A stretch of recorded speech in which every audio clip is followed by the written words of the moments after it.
Right now, as you sit there watching this video, something extraordinary is happening all around you. In the space between your fingers, in the air between your eyes and this screen, in every single cubic centimeter of what you think is empty space, there is a hidden ocean of energy. You cannot see it. You cannot feel it.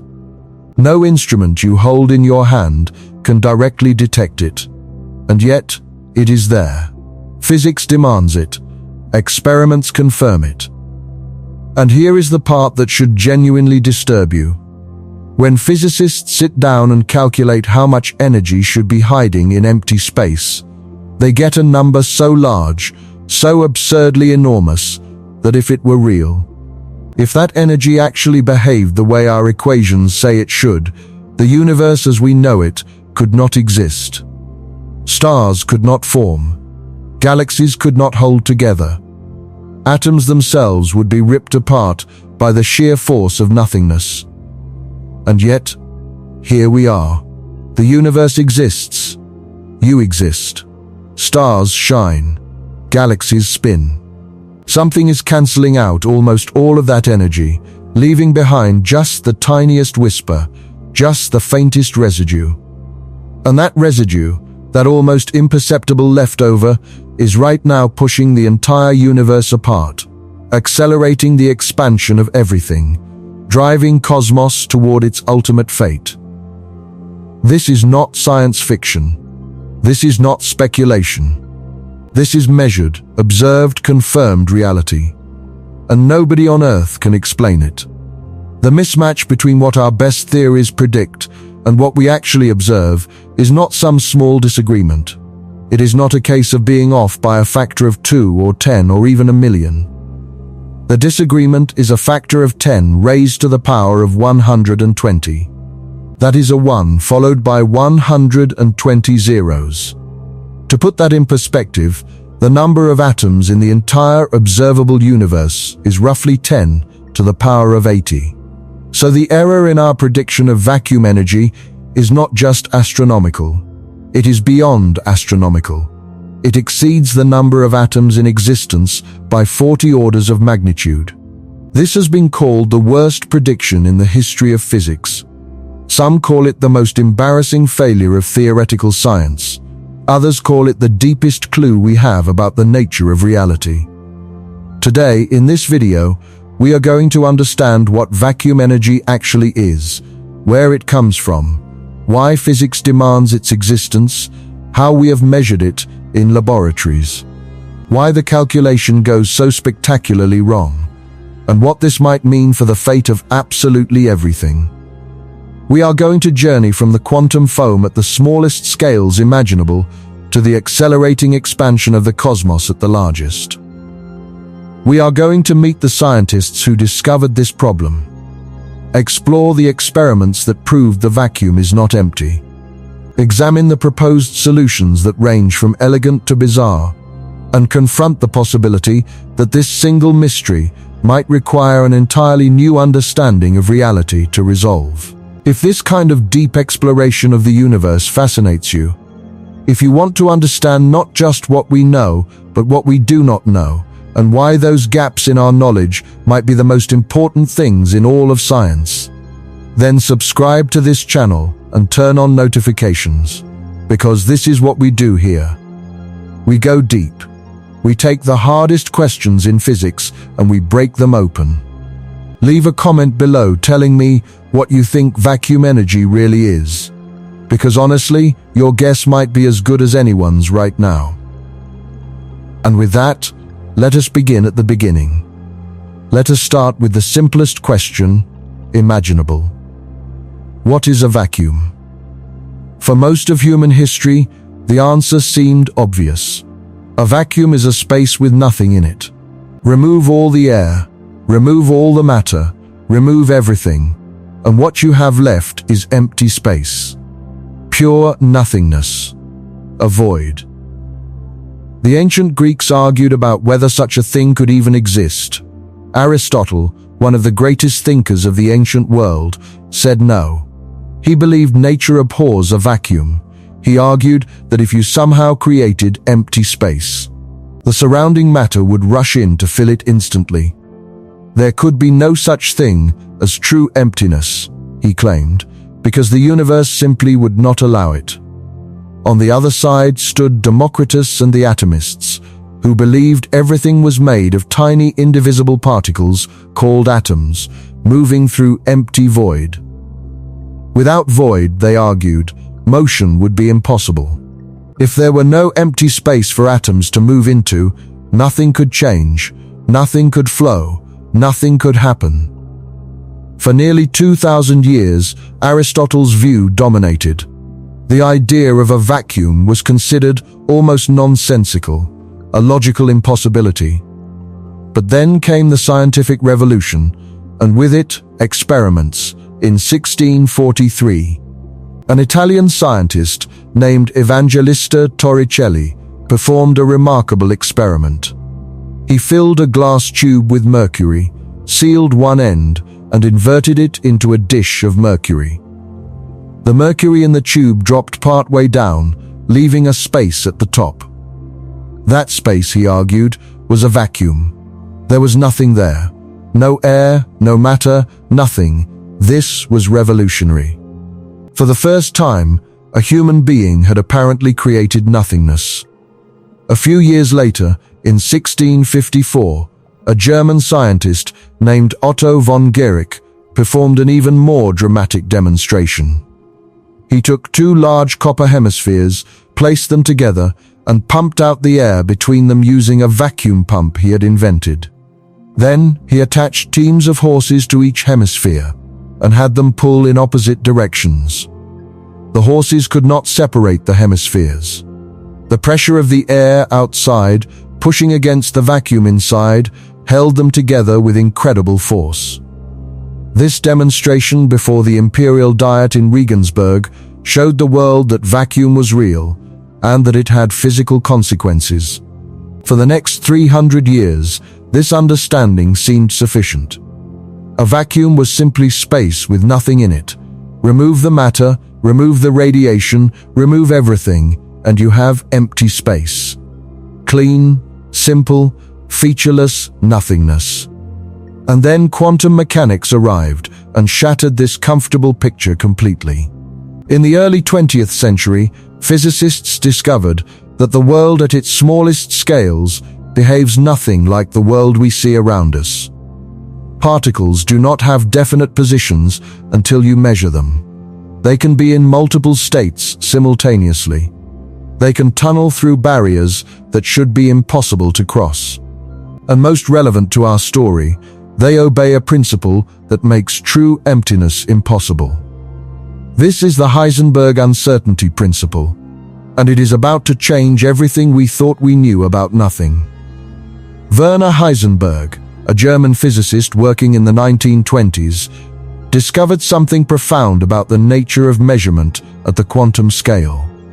He showed that certain pairs of physical properties are fundamentally linked in a way that prevents you from knowing both of them precisely at the same time.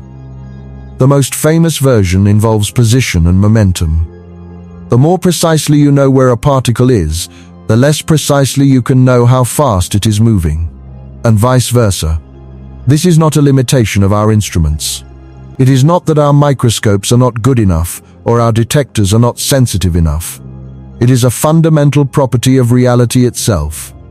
Nature does not have definite values for both position and momentum simultaneously.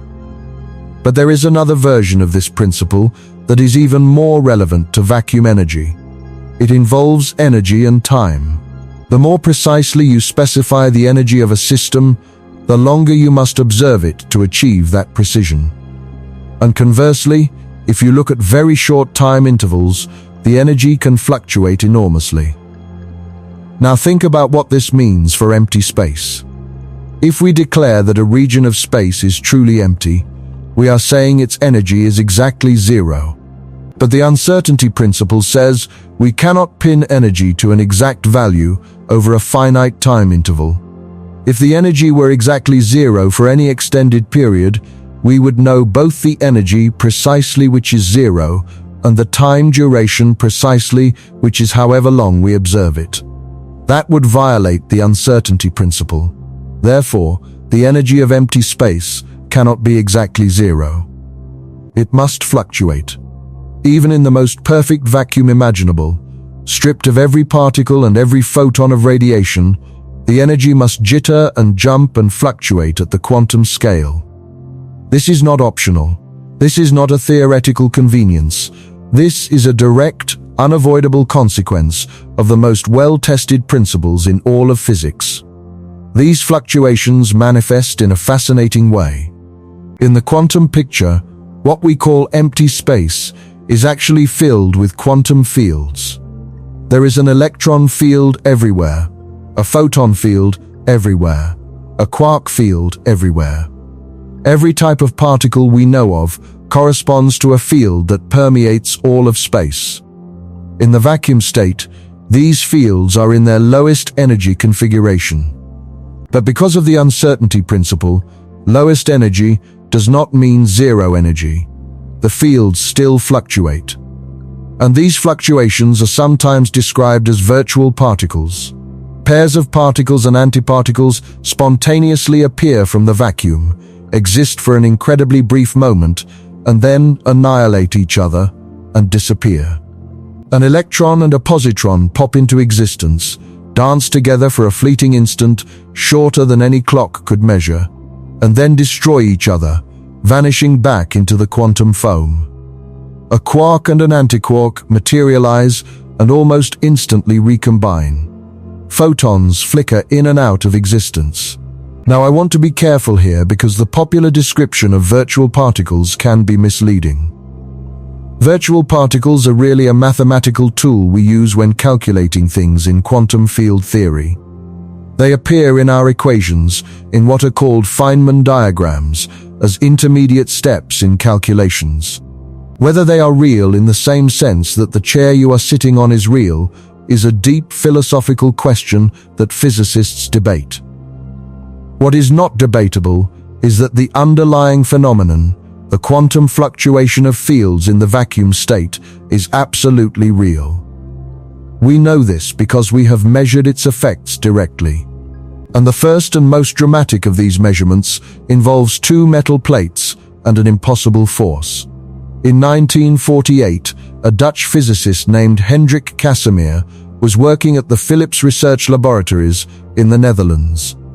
He was thinking about the forces between molecules, trying to understand certain chemical interactions.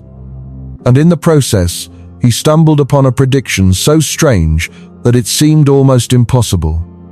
He predicted that if you take two perfectly flat, electrically neutral metal plates and bring them very close together in a vacuum, with absolutely nothing between them, no air, no particles, no radiation, nothing at all, the plates will be pushed toward each other. They will attract. Even with literally nothing between them, they will feel a force pulling them together. Think about how bizarre this is. These plates are not charged, so there is no electrical attraction. They have no mass worth speaking of at these scales, so gravitational attraction is negligible. There is nothing between them to push or pull. And yet they move toward each other. How is this possible? The answer lies in vacuum fluctuations. Remember, even empty space is filled with quantum fluctuations of the electromagnetic field, which we can think of as virtual photons constantly appearing and disappearing. Now, outside the two plates, fluctuations of all wavelengths can exist. Any size wave can fit in the infinite space outside. But between the plates, there is a constraint.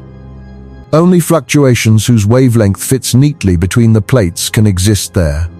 Waves that are too long, waves that do not fit evenly in the gap, are excluded. This means there are fewer fluctuations between the plates than outside them.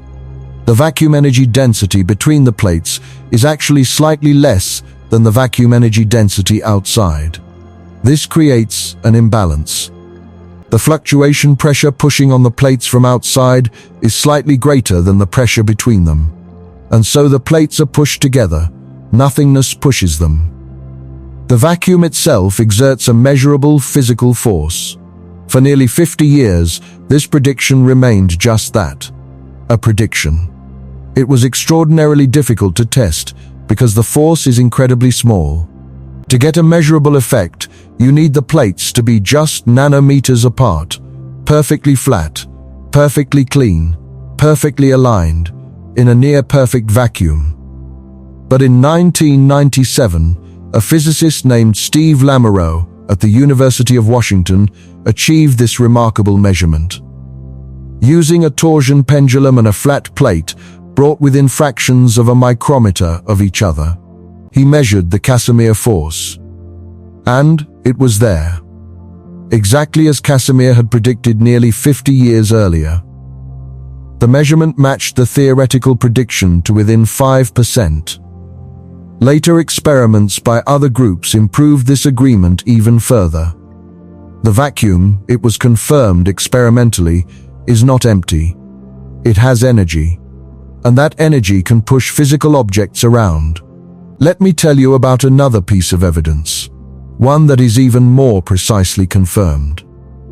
In 1947, American physicist Willis Lamb was studying the hydrogen atom using microwave techniques he had helped develop during World War II for radar technology.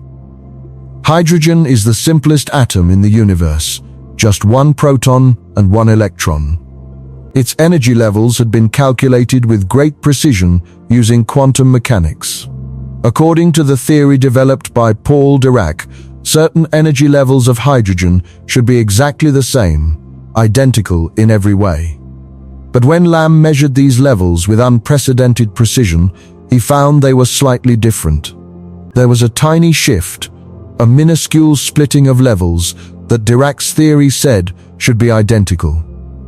This became known as the Lamb shift, and it created a crisis in theoretical physics. The resolution came from a deeper understanding of quantum field theory. The electron in a hydrogen atom is not just interacting with the proton. It is also constantly interacting with the vacuum fluctuations surrounding it. Virtual photons pop in and out of existence around the electron, giving it tiny random kicks. Virtual electron-positron pairs briefly appear near the proton, slightly screening its charge. These effects, caused entirely by vacuum fluctuations, slightly shift the energy levels. When theorists calculated these vacuum contributions, they got a number that matched Lamb's measurement with stunning precision. Today, the Lamb shift and related effects have been measured and calculated to 12 decimal places of agreement. 12 decimal places. That means our theory of vacuum fluctuations agrees with experiment to a precision of 1 part in a trillion. This makes quantum electrodynamics, the theory that predicts these effects, the most precisely confirmed theory in the entire history of science. And every single one of those 12 decimal places depends on vacuum fluctuations being real. If the vacuum were truly empty, if there were no fluctuations, the theoretical predictions would disagree with experiment. The evidence is overwhelming. The vacuum has energy, and so we arrive at the crisis. The vacuum has energy. We can measure its effects. We can confirm its existence through multiple independent experiments. So how much energy does it have? This seems like a straightforward question. We have a well-tested theory, quantum field theory, that successfully predicts the Casimir effect and the Lamb shift with extraordinary precision. Surely we can use the same theory to calculate the total vacuum energy density. And indeed, we can perform this calculation. The result is the problem. Here is how the calculation works conceptually. Space is filled with quantum fields. Each field has fluctuation modes at every possible wavelength. Think of it like an infinite collection of tiny oscillators vibrating at every possible frequency. Now, in quantum mechanics, the simplest oscillator, a particle on a spring, has a minimum energy called zero-point energy. It is 1/2 times the frequency times Planck's constant. You cannot make it lower. This is the ground state. Each mode of the quantum field is like one of these oscillators, and each one contributes its zero-point energy to the vacuum. To get the total vacuum energy, you add up the zero-point energies of all modes at all frequencies. And this is where things go terribly wrong. Because there is, in principle, no limit to how high the frequency can go. You can always consider shorter wavelengths, higher energies, smaller fluctuations. If you keep adding up contributions all the way to infinitely short wavelengths, you get an infinite answer. That is clearly nonsense. So physicists argue that there must be some cutoff, some shortest meaningful wavelength. And the natural cutoff is the Planck length, about 10 to the negative 35 meters. This is the scale where quantum mechanics and gravity both become important, where our current theories break down. If you sum up all the vacuum fluctuation contributions from the longest wavelengths down to the Planck length, you get a finite number. But that finite number is 10 to the power of 113 joules per cubic meter. Let me help you understand how large this is. The energy density of all the matter and radiation in the entire observable universe, if you averaged it out over all of space, is about 10 to the negative 9 joules per cubic meter. The predicted vacuum energy is not just bigger than this, it is bigger by 120 orders of magnitude.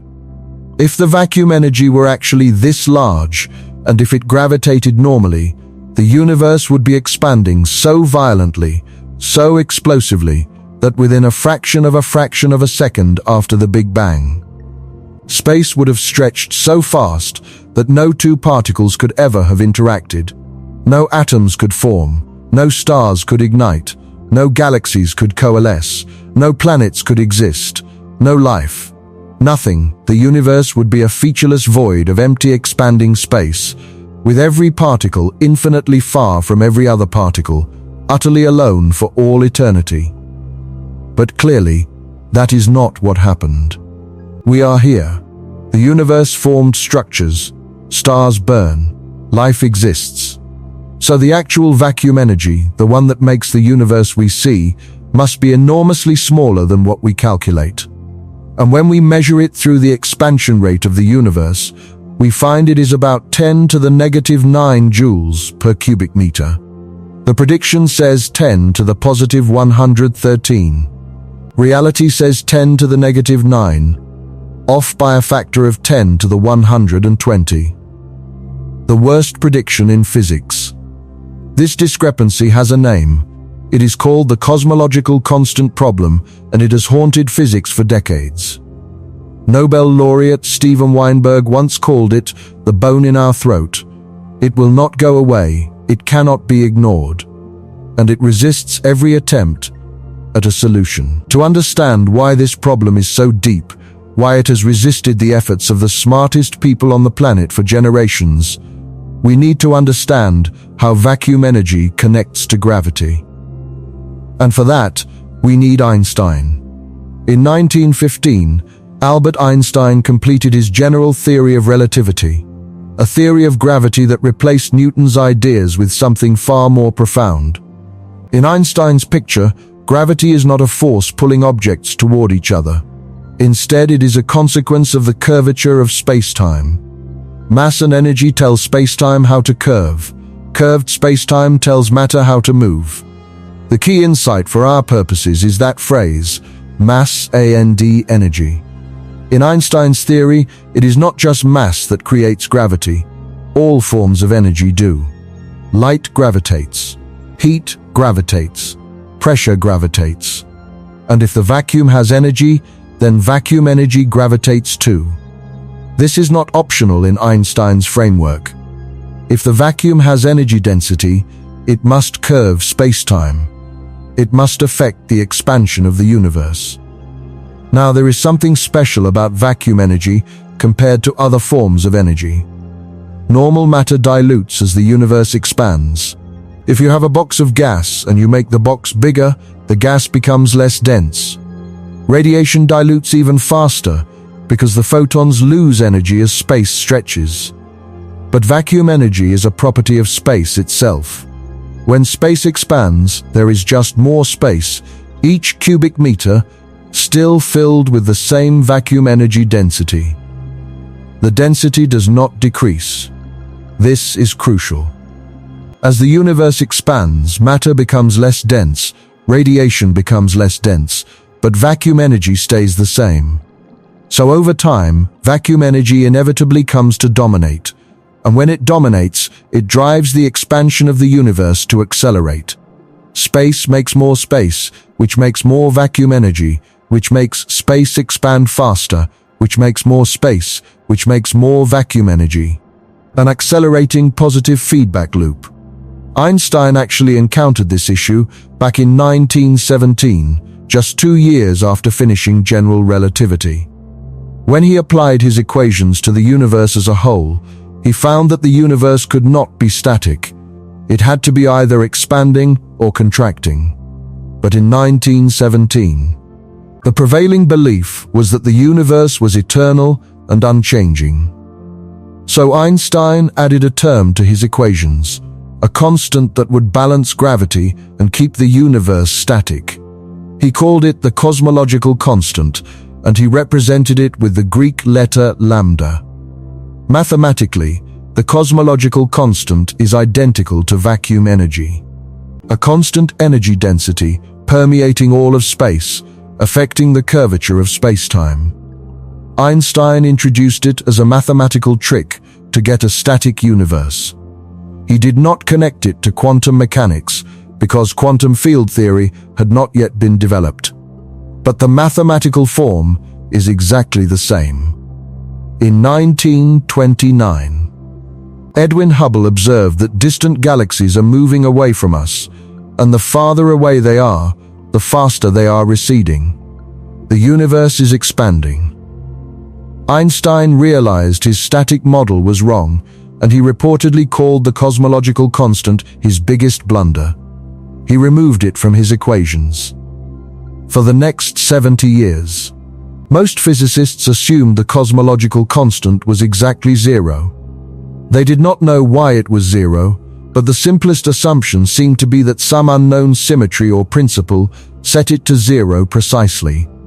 And then, in 1998, everything changed.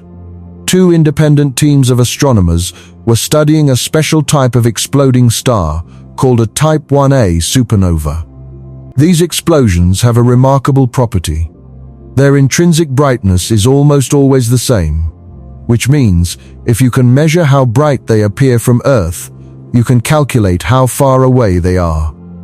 One team, the Supernova Cosmology project led by Saul Perlmutter, and the other, the High Z Supernova Search team led by Brian Schmidt and Adam Ries, were both trying to measure how fast the expansion of the universe was slowing down, because that was what everyone expected.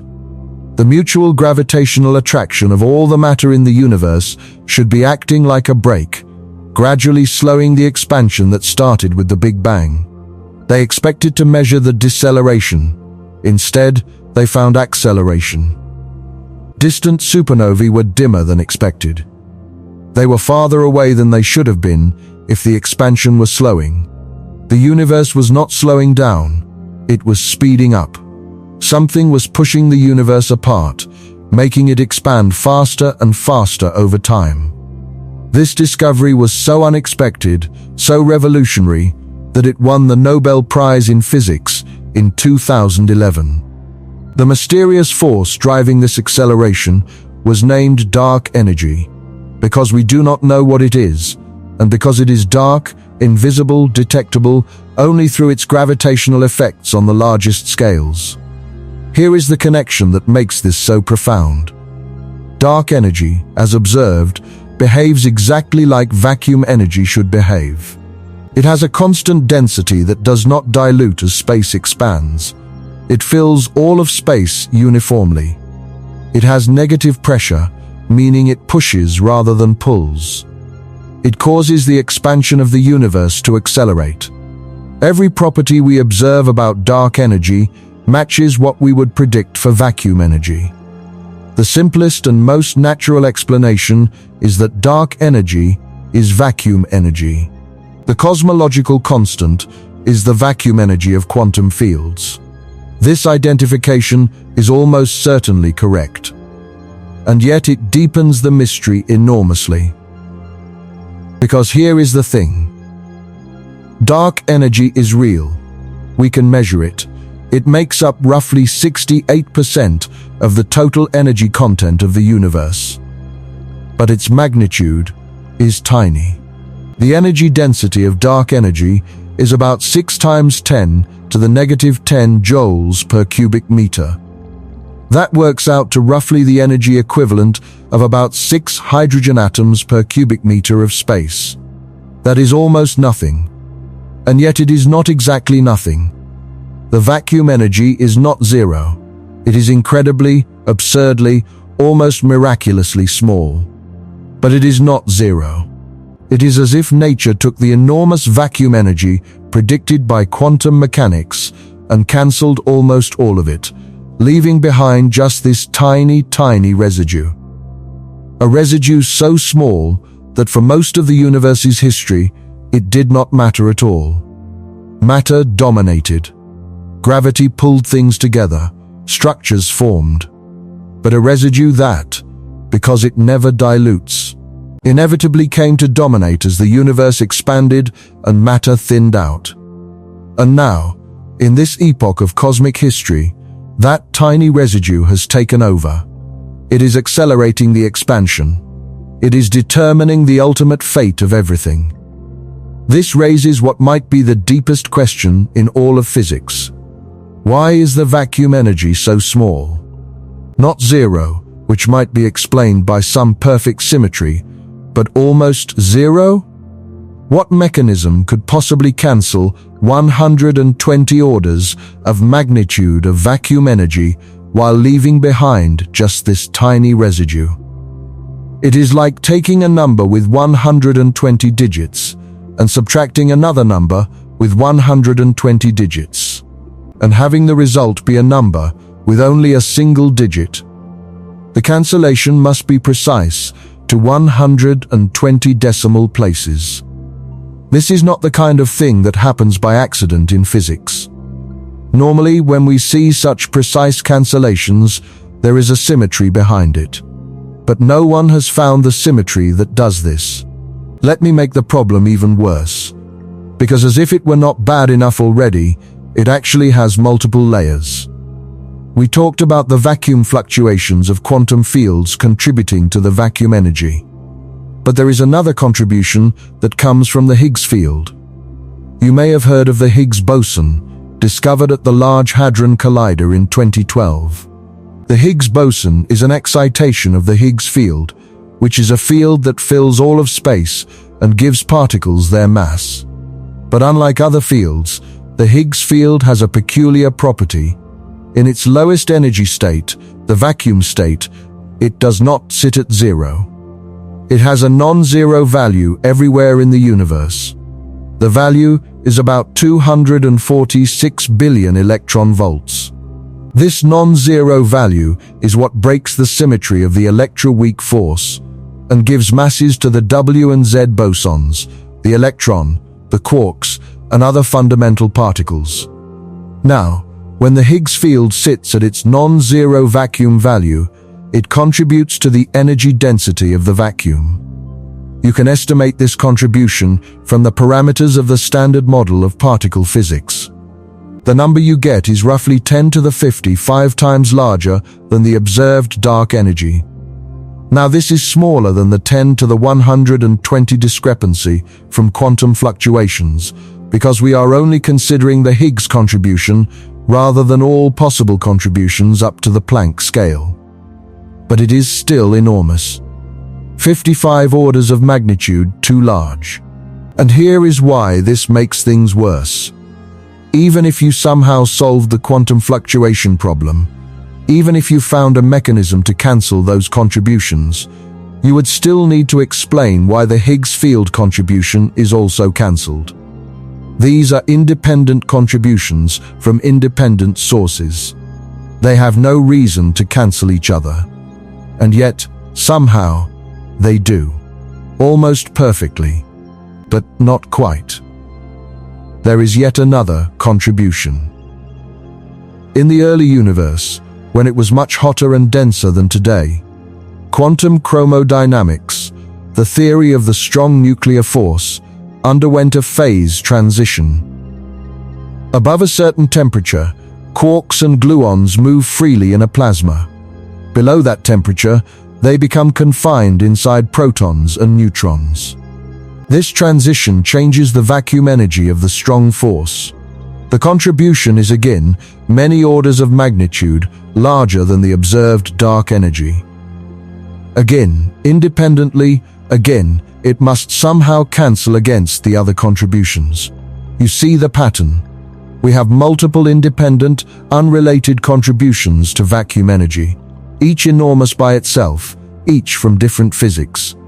And they all must conspire together to cancel almost perfectly, leaving behind only this tiny residue. It is like having 10 different people independently write down 100-digit numbers. And when you add them all up, the result is somehow just a single-digit number.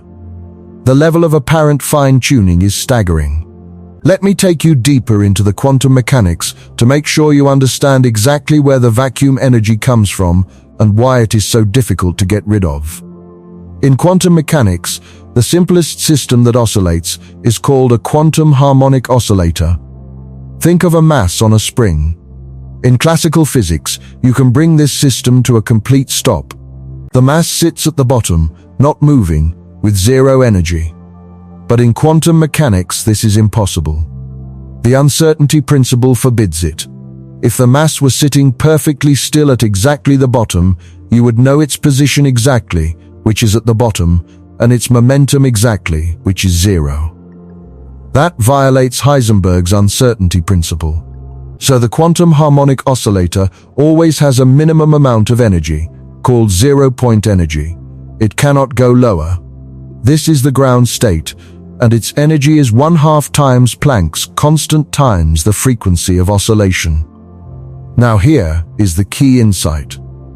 A quantum field, like the electromagnetic field, can be mathematically described as an infinite collection of harmonic oscillators. At every point in space, for every possible wavelength, there is an oscillator mode. And each of these modes has its zero-point energy.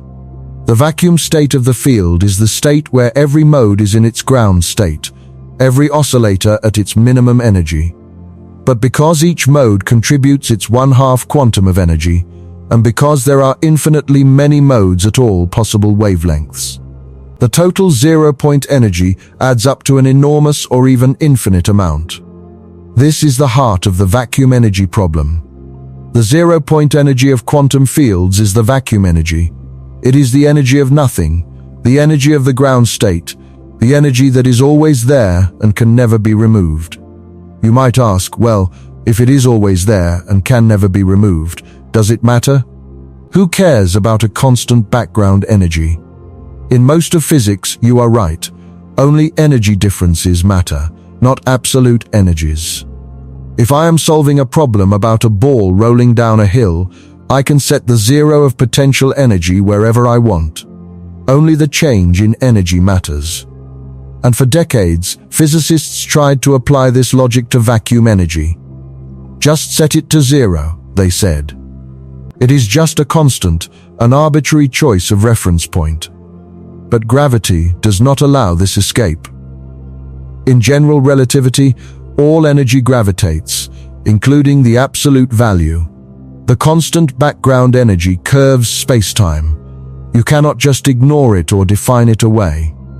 Gravity feels the vacuum energy, and through gravity, the vacuum energy shapes the universe. This is what makes the cosmological constant problem so unique and so difficult. In every other area of physics, we can get away with ignoring absolute energies. But gravity forces us to confront them. And when we confront them, we find this monstrous disagreement with observation. Now I want to address something that comes up a lot in popular discussions of vacuum energy. And that is the idea of extracting vacuum energy as a source of free, unlimited power. You may have seen websites or videos claiming that vacuum energy is an infinite source of clean energy, that we just need to learn how to tap into it. This is unfortunately not correct. The zero-point energy is the lowest possible energy state of the fields. You cannot extract energy from a system that is already at its minimum. It is like trying to fall below the ground floor. There is nowhere lower to go. The Casimir effect does not extract energy from the vacuum in a way that could be used as a power source. When the Casimir plates move together, they are releasing potential energy of the plate configuration, not mining the vacuum. The vacuum energy is always there, but it is inaccessible precisely because it is the minimum. You would need to somehow lower the ground state energy even further, and there is no known way to do that.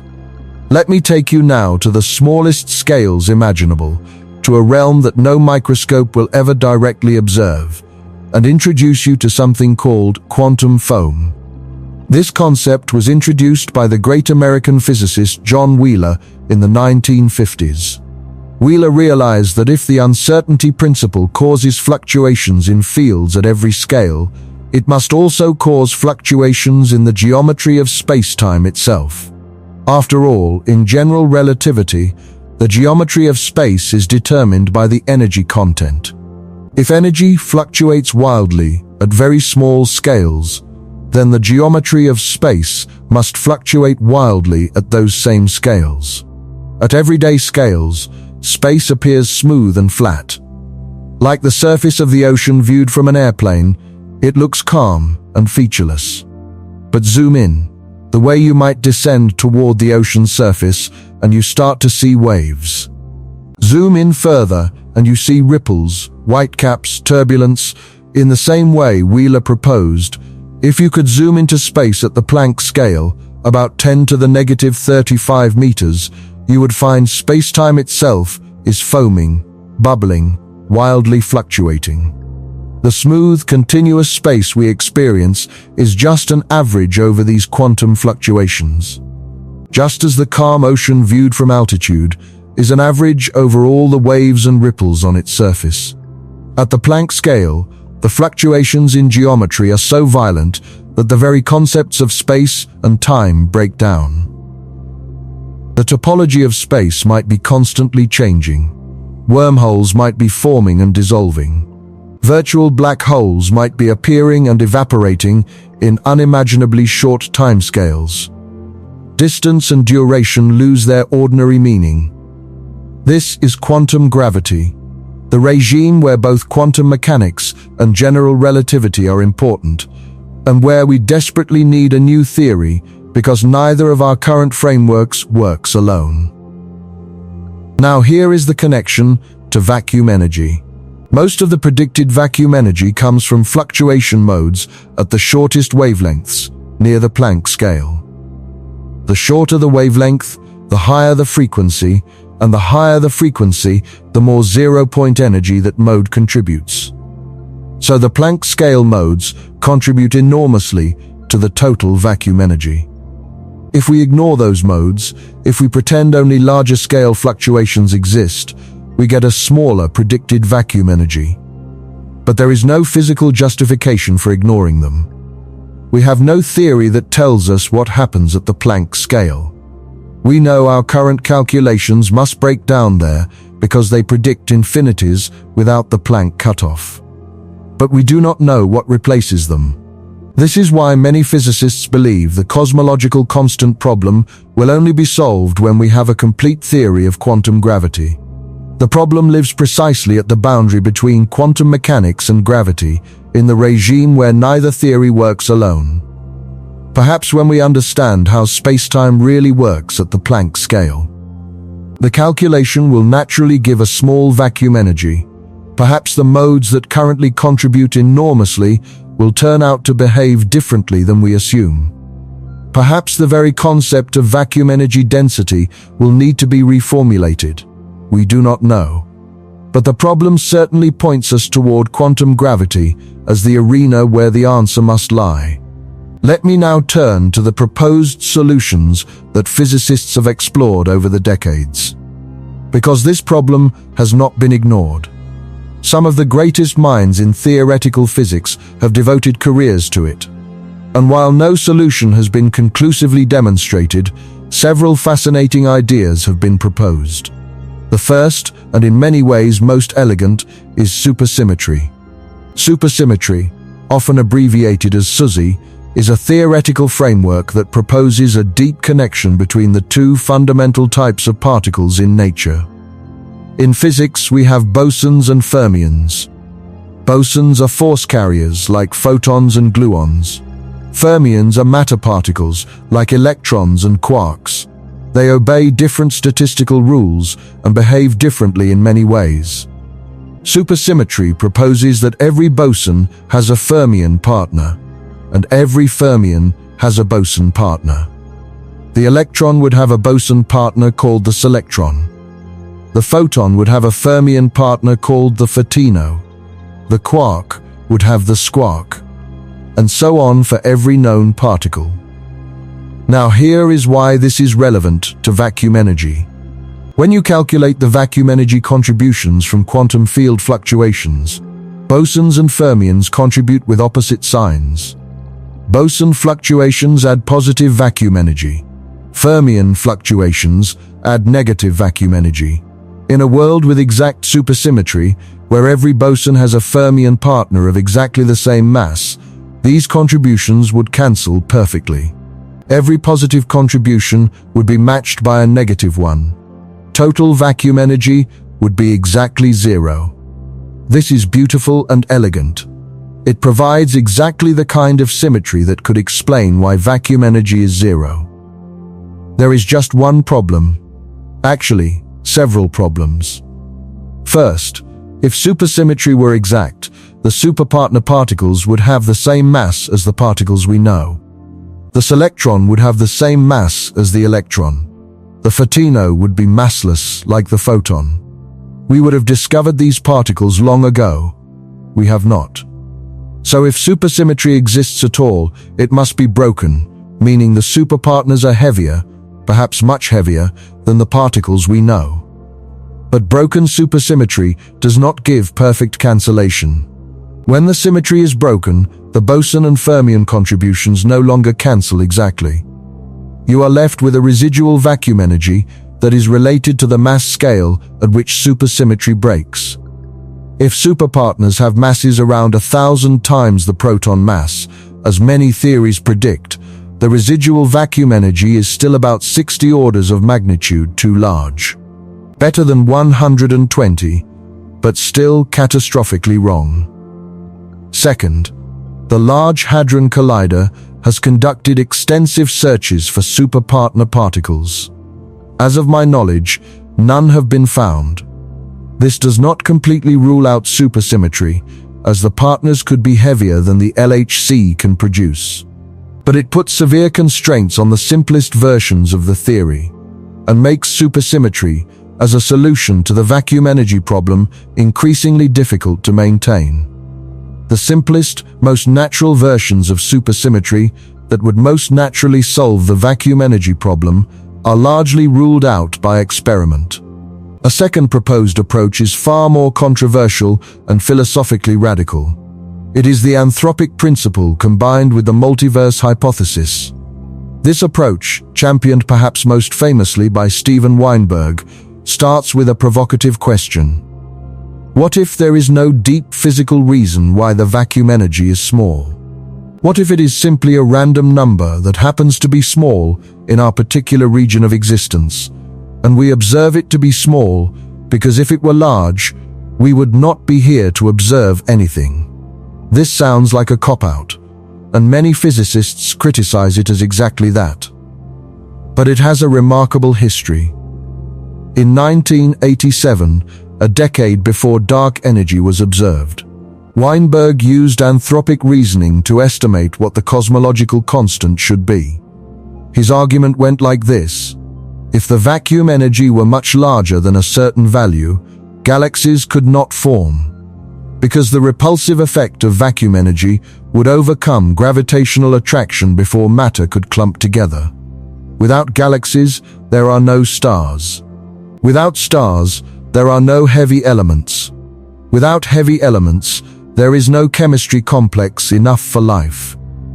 Therefore, in any region of a hypothetical multiverse where observers exist, the vacuum energy must be below a certain threshold. Weinberg calculated this threshold and predicted the cosmological constant should be within an order of magnitude, or 2 of it. 11 years later, when dark energy was discovered, its value was indeed close to Weinberg's anthropic prediction. This was either a remarkable coincidence or evidence that the anthropic approach has some validity. But for the anthropic argument to work as an explanation rather than just an observation, there need to be many different regions with different vacuum energies. Otherwise, there is nothing to select from. This is where the multiverse comes in. String theory, our best candidate for a theory of quantum gravity, predicts an enormous number of possible vacuum states. The estimate is around 10 to the 500th power different possibilities. Each would have different values for fundamental constants, different particle physics, and crucially, different vacuum energy. If all these possibilities are realized somewhere in a vast multiverse, then the anthropic argument provides a selection effect. We observe a small vacuum energy because only in regions with small vacuum energy can observers exist. The controversy around this approach is immense. Supporters argue that it may simply be the truth, whether we like it or not. Not every question in physics needs to have a deep, satisfying answer. Some things might just be environmental facts, like the distance from Earth to the Sun. There is no deep reason it is one astronomical unit rather than some other value. It just is, and we exist here because conditions are favorable for life at this distance. Maybe the vacuum energy is the same kind of thing. Critics counter that this reasoning is untestable. We cannot observe other universes. We cannot verify that different vacuum states exist. If the multiverse is unobservable in principle, then invoking it as an explanation is not science. It is metaphysics. Furthermore, the anthropic argument does not uniquely predict the observed value. It only provides an upper bound. The vacuum energy could be anywhere from 0 up to Weinberg's limit, and the argument would be satisfied. This makes it less predictive than a true physical explanation would be. There is a middle ground that some physicists occupy. They argue that even if the anthropic approach turns out to be part of the answer, there must still be some physical mechanism that creates the landscape of different vacuum energies. An understanding that mechanism would constitute genuine physical knowledge. The anthropic principle might tell us why our particular vacuum energy is selected, but it does not explain the mechanism that allows different values in the first place. Let me turn to a third category of proposed solutions, those involving quantum gravity directly. As I mentioned, the vacuum energy problem sits squarely at the intersection of quantum mechanics and gravity. It is a problem that would not exist if gravity did not respond to the absolute value of energy. And it would not exist if quantum mechanics did not require zero-point fluctuations. So it makes sense to look for the resolution in a theory that properly combines both. String theory is the most developed candidate for quantum gravity. In string theory, the fundamental entities are not point particles, but tiny vibrating strings. Different vibration modes of the strings correspond to different particles. The theory naturally includes gravity and naturally unifies it with the other forces. And it works in more than the 3 spatial dimensions we observe, typically requiring 9 spatial dimensions plus time. The extra 6 dimensions are compactified, curled up so small we do not see them.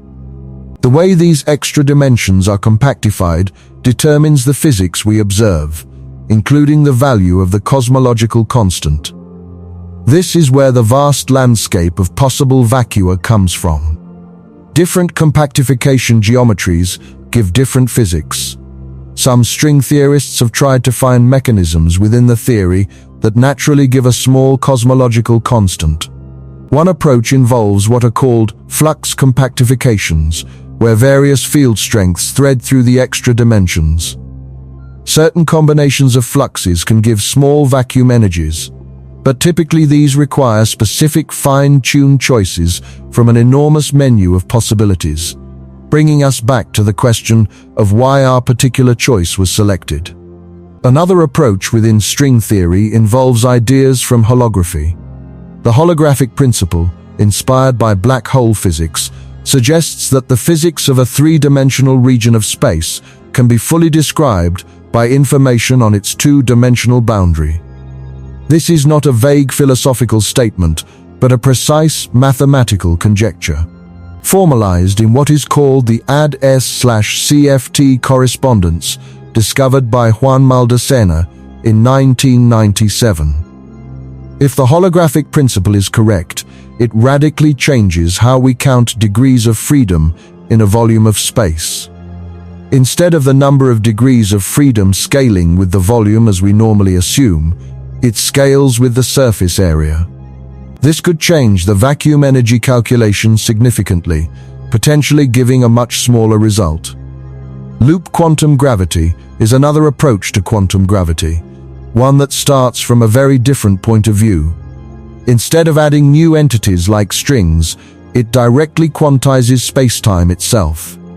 In loop quantum gravity, space is made up of discrete units at the Planck scale.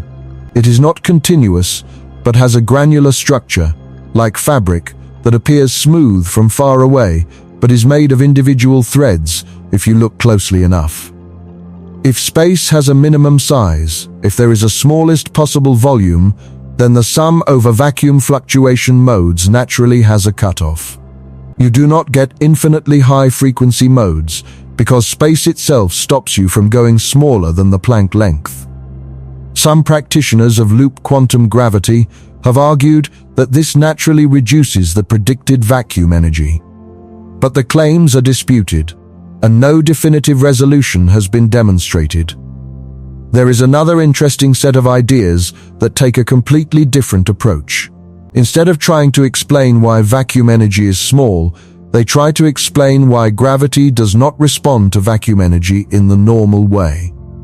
These are sometimes called degravitation or sequestering mechanisms. The idea is that vacuum energy might be large, exactly as quantum mechanics predicts, but that gravity has a mechanism to ignore it or to be screened from it. One version of this is unimodular gravity, a slight modification of Einstein's general relativity in which the determinant of the metric is fixed. In this theory, the cosmological constant becomes an integration constant rather than something determined by the vacuum energy of quantum fields. The vacuum energy still exists, but it does not directly curve spacetime. The cosmological constant takes whatever value it takes. Independently, unimodular gravity is mathematically almost identical to standard general relativity. It gives the same predictions for almost all observations. But it changes the relationship between vacuum energy and the cosmological constant. The problem is that while it removes the direct connection, it still does not explain why the integration constant is small. It transforms the cosmological constant problem into the question of why the integration constant has its observed tiny value. Progress, perhaps, but not a full solution. Another approach is called the sequestering mechanism, proposed by Nemanja Kalopa and Antonio Padilla. Their idea involves a global constraint on the universe, a condition that the total spacetime volume multiplied by the cosmological constant is fixed. This constraint forces the cosmological constant to automatically adjust to cancel the large vacuum energy contributions, leaving only a small residual related to the matter content of the universe. It is an ingenious mechanism because it does not require fine-tuning. The cancellation happens automatically as a consequence of the global constraint. However, the mechanism requires non-local physics, conditions that connect distant points of spacetime, and its fundamental justification is debated. There are also approaches based on the idea that gravity might be emergent rather than fundamental. Erik Verlinde, a Dutch theoretical physicist, proposed in 2010 that gravity might not be a fundamental force at all, but instead an emergent phenomenon arising from the statistical behavior of microscopic degrees of freedom, similar to how temperature and pressure emerge from the motion of molecules. If gravity is emergent, then its relationship to vacuum energy might be very different from what we assume in the standard framework. The cosmological constant problem, as we state it, assumes general relativity is the correct framework for relating energy to space-time curvature. If gravity works differently at a fundamental level, the problem might dissolve or transform into something very different. I want to spend some time now discussing what vacuum energy and dark energy mean for the future of the universe, because this is where the rubber meets the road. This tiny residual vacuum energy, this whisper left over after the enormous cancellation, is not just an abstract problem for theorists. It is actively shaping the universe right now and will determine the ultimate fate of everything that exists.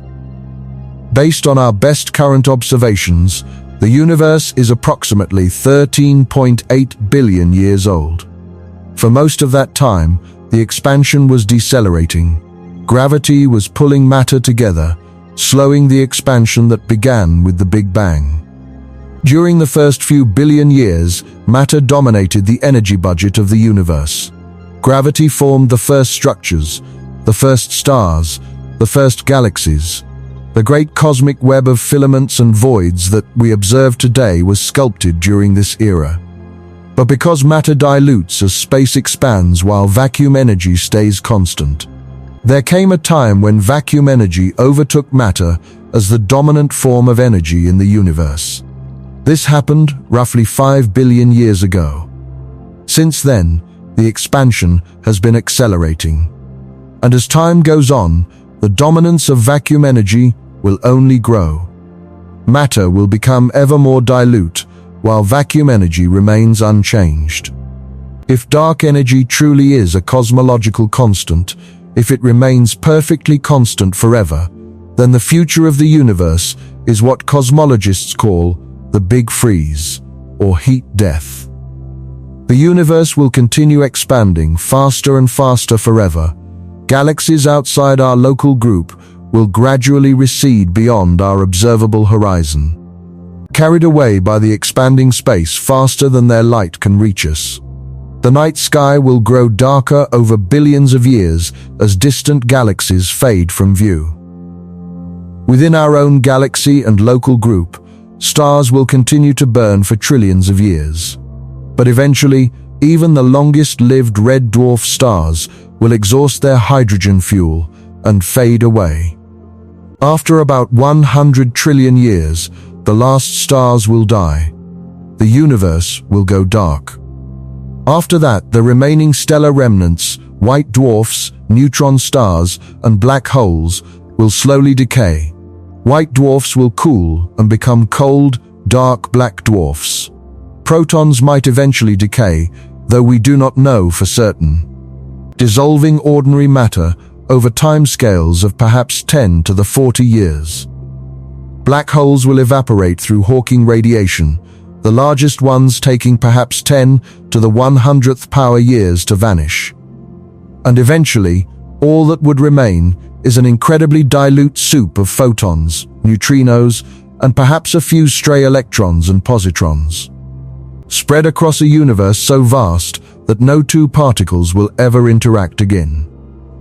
Maximum entropy, maximum disorder, the end of all processes, all structure, all complexity, heat death.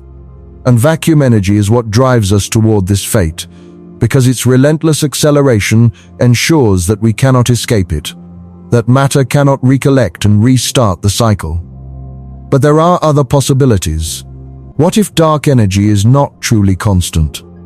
What if it is changing over time?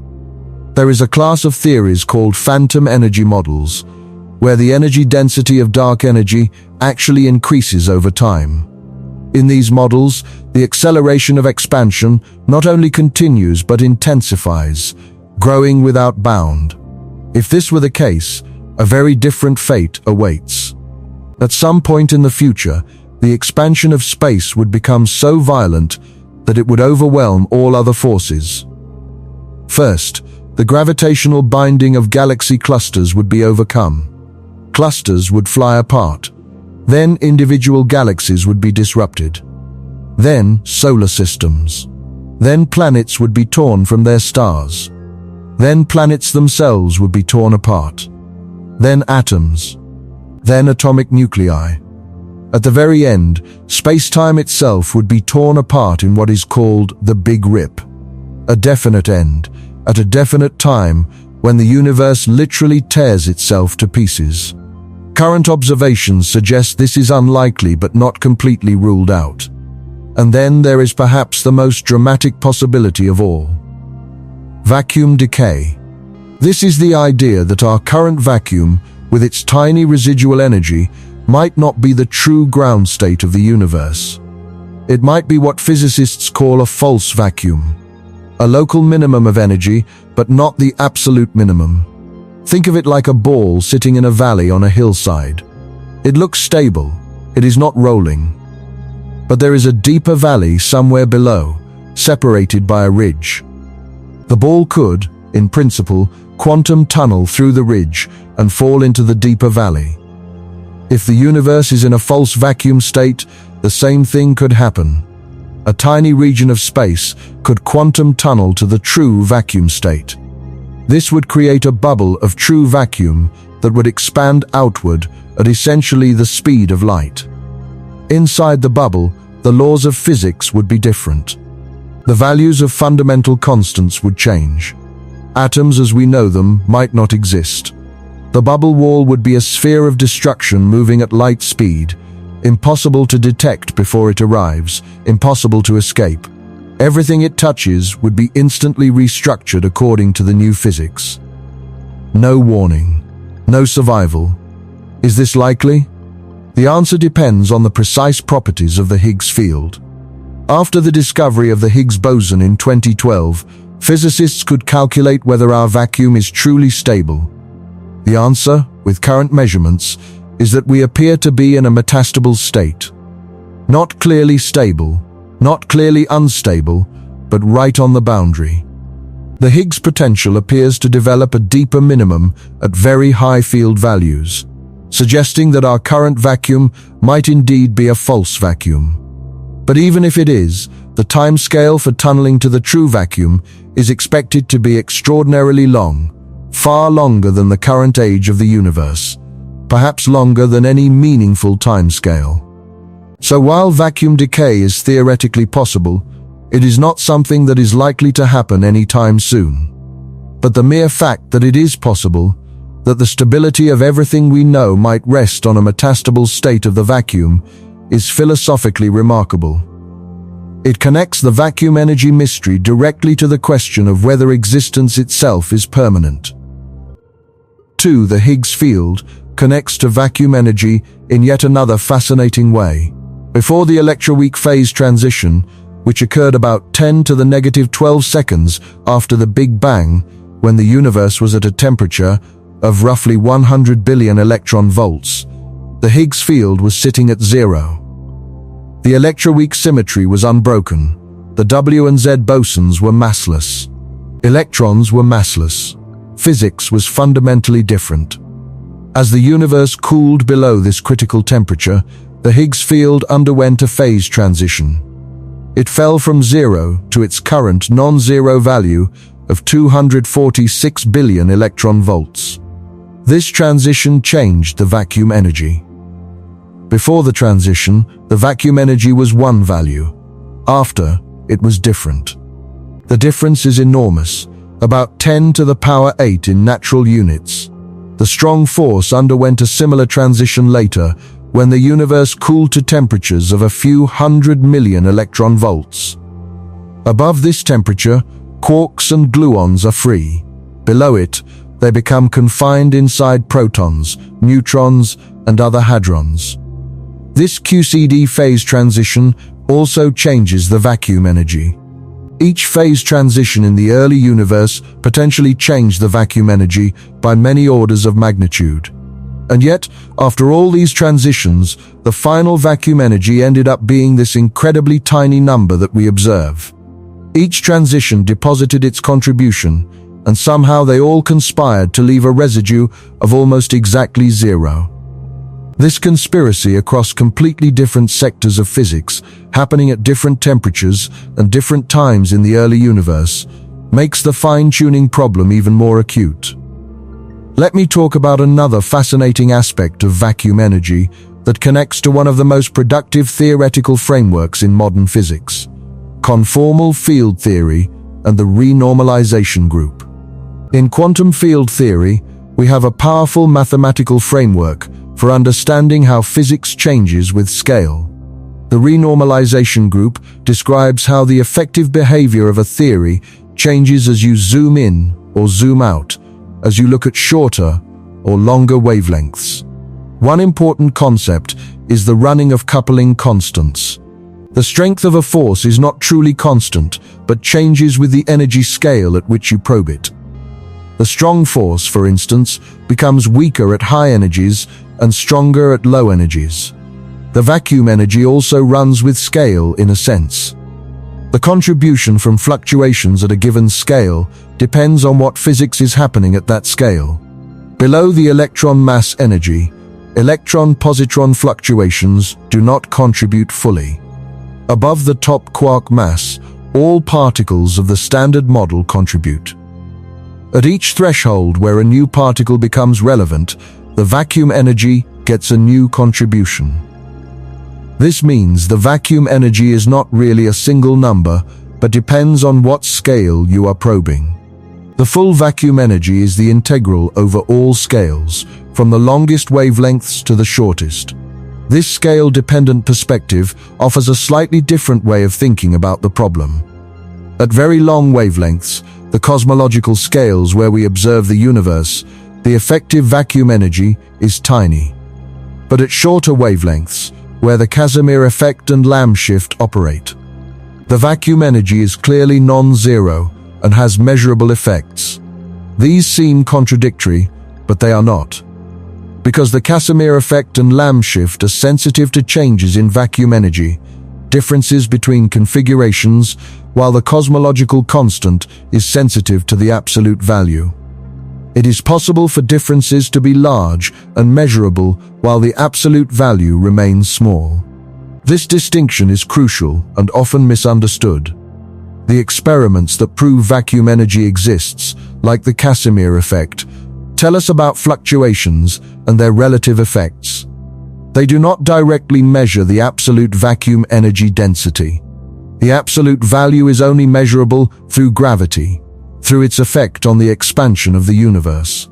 So there is no direct contradiction between the Casimir effect being real and the cosmological constant being small.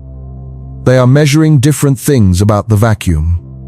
Let me now explore some of the deeper theoretical structures that might be relevant to solving this problem. One fascinating area involves what are called dynamical dark energy models, particularly quintessence. In these models, dark energy is not the vacuum energy of quantum fields at all. Instead, it comes from a very slowly rolling scalar field, somewhat analogous to the Higgs field, but with very different properties. This field has a potential energy that is currently dominating the universe, causing acceleration. But unlike a true cosmological constant, it is slowly changing over time. The field is rolling down its potential, and eventually it will reach the bottom, and the dark energy will disappear.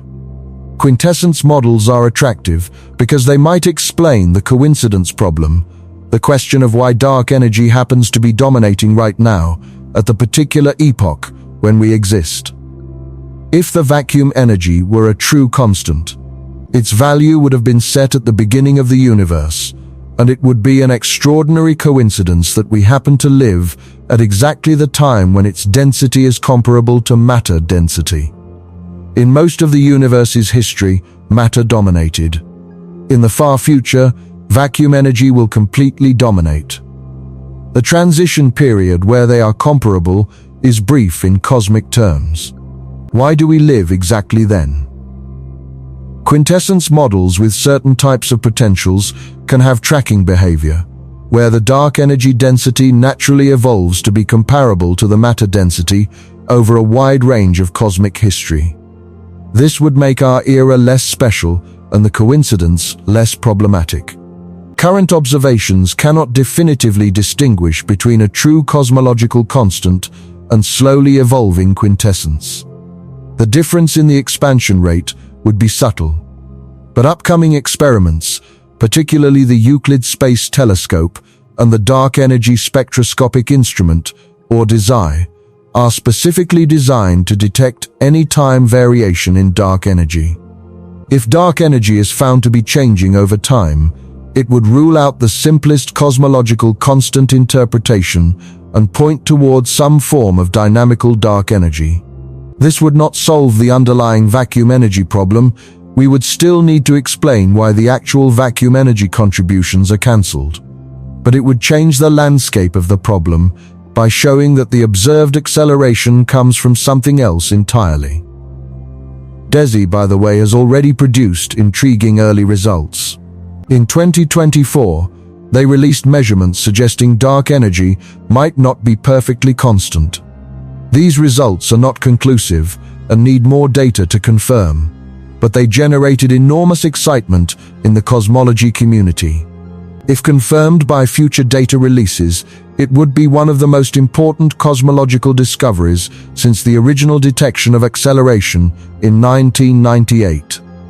Let me also discuss a beautiful and somewhat underappreciated connection between vacuum energy and the physics of black holes.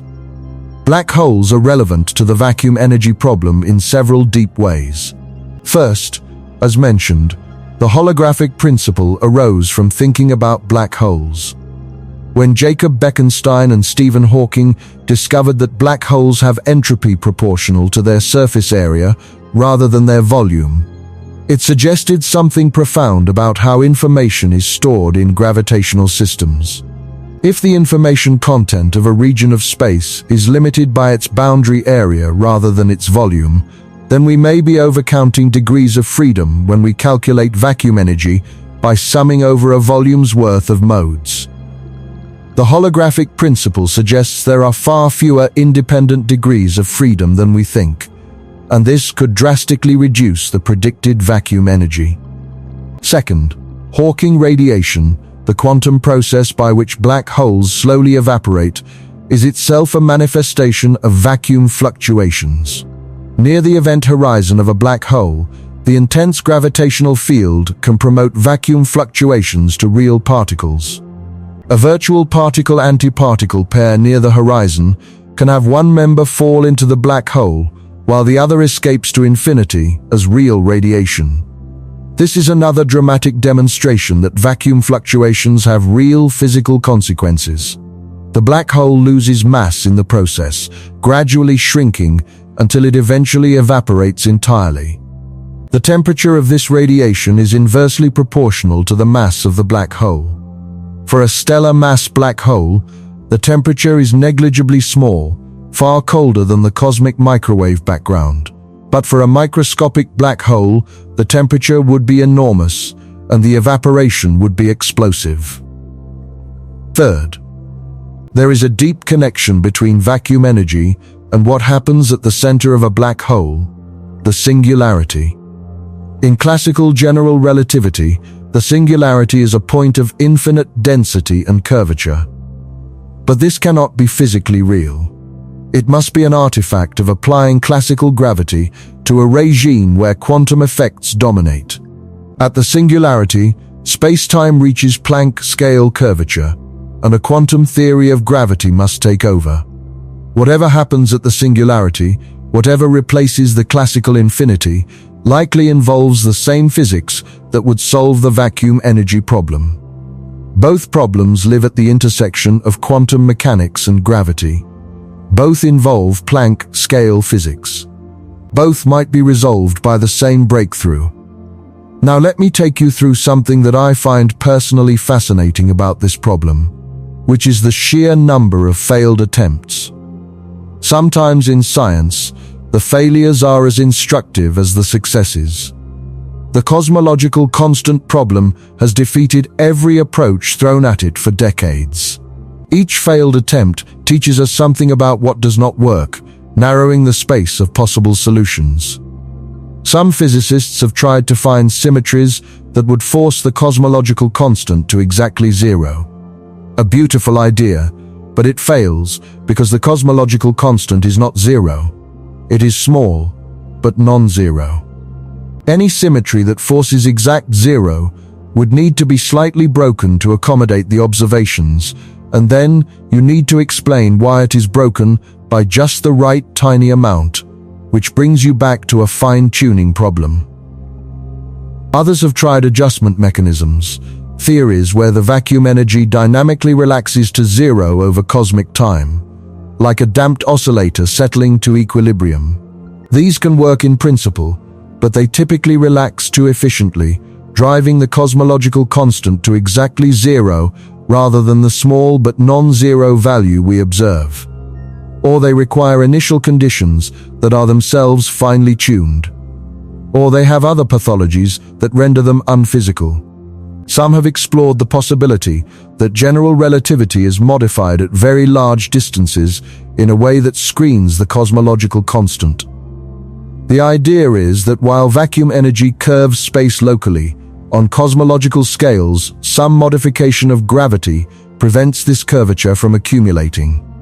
Massive gravity theories, where the graviton has a tiny mass, explore this idea. But constructing a consistent theory of massive gravity is extraordinarily difficult. Early attempts were plagued by ghost instabilities, particles with negative energy that would cause the vacuum to be unstable. More recent constructions, like the Durham-Gabadadze-Tolley theory, avoid ghosts but face other challenges in explaining the observed cosmology. The list of attempted solutions is long, and the list of successful ones is empty. This is unusual in physics. Most problems, even very hard ones, eventually yield to sustained effort. The vacuum energy problem has resisted for nearly a century since it was first recognized in the context of quantum electrodynamics in the 1930s. Wolfgang Pauli was perhaps the first to realize the potential issue, noting that if the zero-point energy of the electromagnetic field were taken seriously, it would curve space so strongly that the universe could not be larger than the distance from the Earth to the Moon. He apparently dismissed the problem as not real, assuming some unknown mechanism would cancel it. We are still looking for that mechanism. Let me also address something important about how vacuum fluctuations relate to one of the most fundamental processes in quantum physics: spontaneous emission. When an atom in an excited state emits a photon and drops to a lower energy level, we call this emission. If the atom is stimulated by an incoming photon to emit, that is stimulated emission, the basis of lasers. But atoms also emit photons spontaneously, with no incoming radiation to trigger the process. For a long time, this was mysterious. What causes an atom to suddenly drop to a lower state and emit a photon? The answer comes from vacuum fluctuations. The quantum vacuum is constantly fluctuating, and these fluctuations interact with the excited atom. They provide the tiny perturbation that triggers the transition. Without vacuum fluctuations, excited atoms would never decay. They would remain in their excited states forever. Spontaneous emission is literally caused by the quantum vacuum nudging atoms into lower energy states.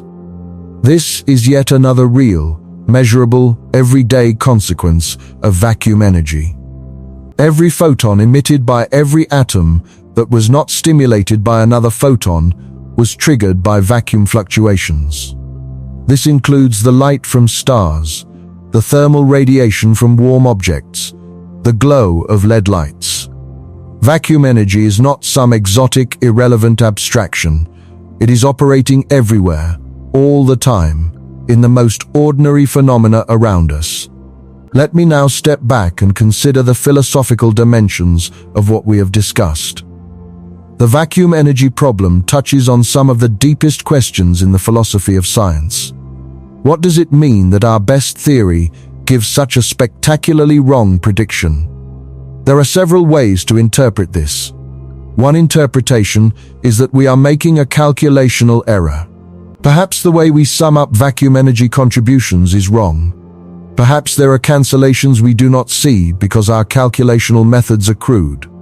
Maybe a more careful treatment, perhaps involving non-perturbative effects or some technique we have not discovered, would give a much smaller answer. This is possible, but after decades of effort by extremely skilled theorists, no such mechanism has been found. A second interpretation is that our theory is incomplete.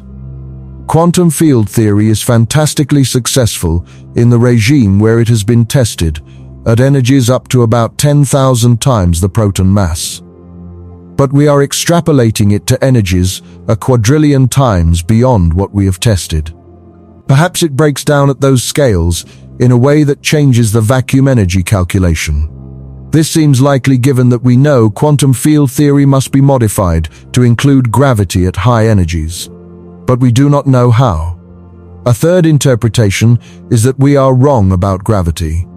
Maybe general relativity, not quantum field theory, is what needs modification.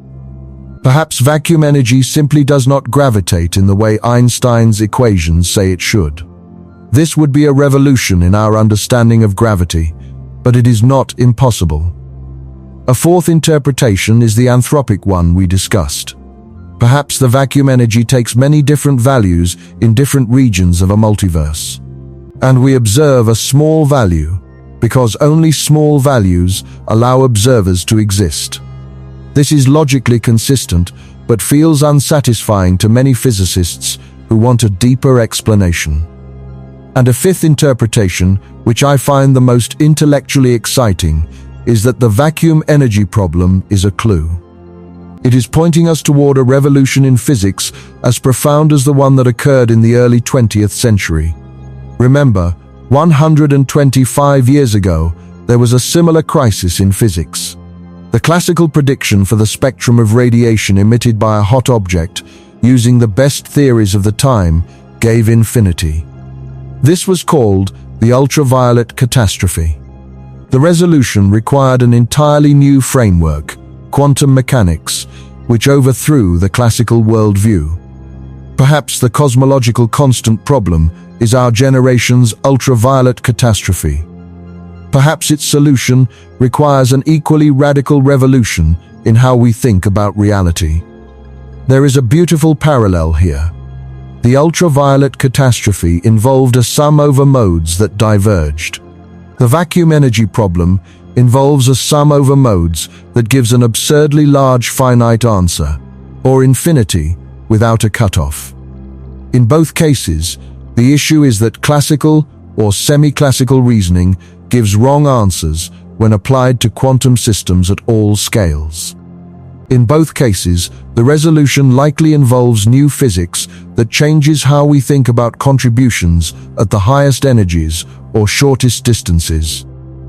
Just as Planck's quantum hypothesis introduced a natural suppression of high-frequency modes for thermal radiation, perhaps some new principle introduces a natural suppression of vacuum energy contributions. We just do not know what it is yet. Let me also discuss an aspect of vacuum energy that often goes underappreciated, which is its role in the very early universe during cosmic inflation. The theory of cosmic inflation proposes that, in the first fraction of a second after the Big Bang, the universe underwent an extraordinarily rapid expansion. Space expanded by at least a factor of 10 to the 26 in a tiny fraction of a second. This expansion was driven by what is essentially a temporary, enormously large vacuum energy. During inflation, some field, called the inflaton, was stuck in a high-energy vacuum state. This state had huge energy density and negative pressure, driving exponential expansion. When the inflaton field eventually decayed to a lower energy state, this energy was released, creating all the matter and radiation we see today. This is called reheating. The vacuum energy during inflation was perhaps 10 to the 60 or higher times larger than today's dark energy. It was enormous, and it had dramatic effects, stretching space at an extraordinary rate. This shows that the universe has experienced large vacuum energies in the past. The question is not whether vacuum energy can be large, clearly it can, but why it ended up so small after inflation ended. During inflation, the inflaton's vacuum energy drove expansion. When inflation ended, this energy was converted into particles.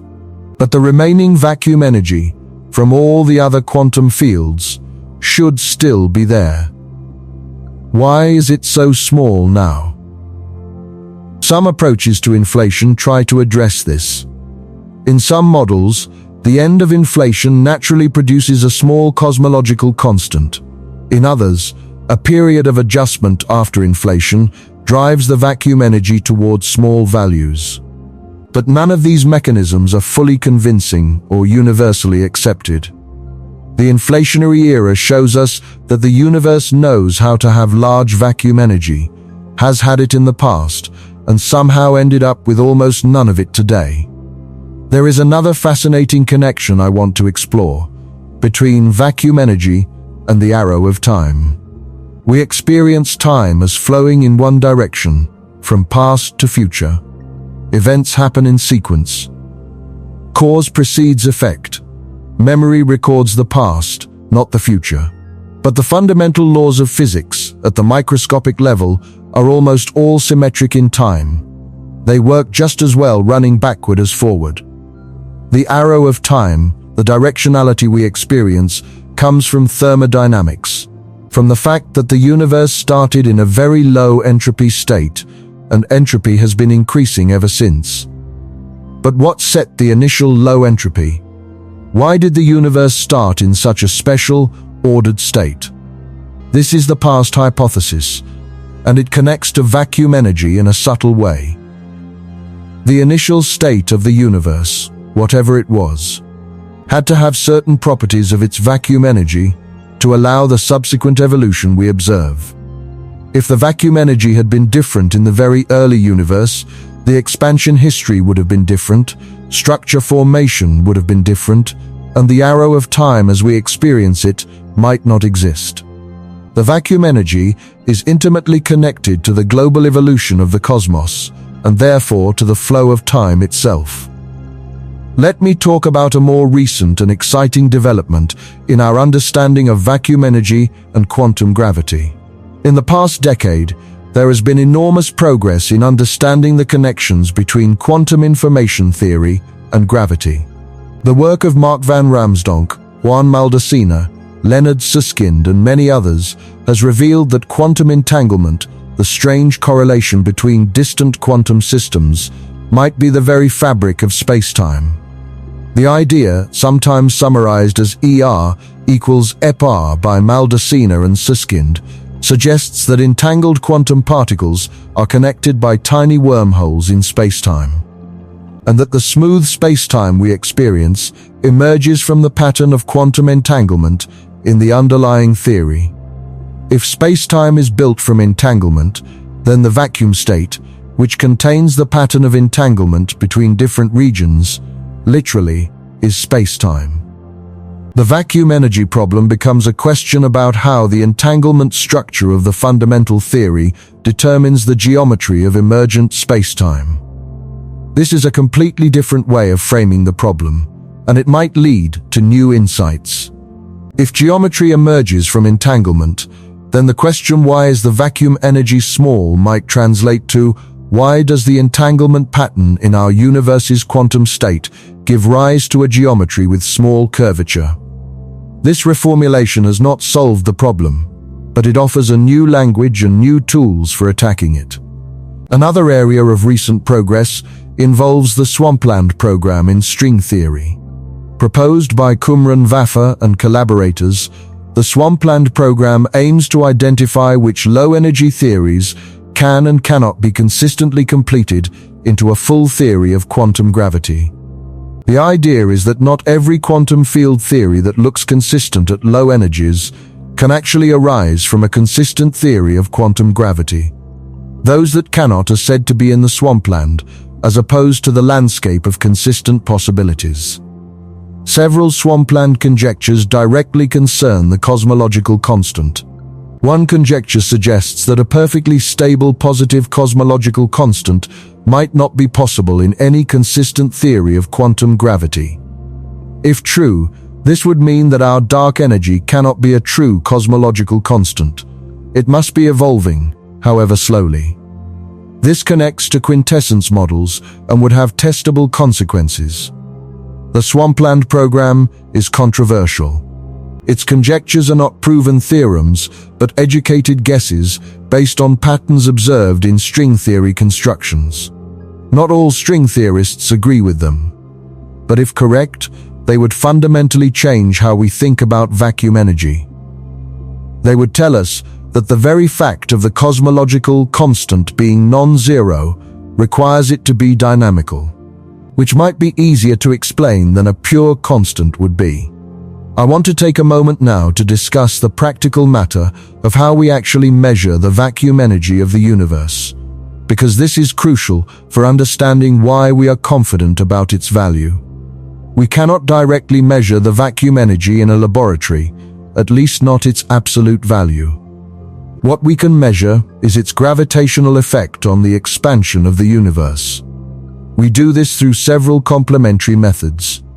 The first is supernovae, as we discussed. By measuring the brightness and redshift of distant Type 1a supernovae, we can map out the expansion history of the universe. The pattern of how the expansion rate has changed over time tells us how much dark energy there is, and whether it behaves like a cosmological constant. The second method uses the cosmic microwave background, the relic radiation from when the universe was about 380,000 years old. The detailed pattern of tiny temperature variations in this radiation is sensitive to the composition of the universe, including the amount of dark energy.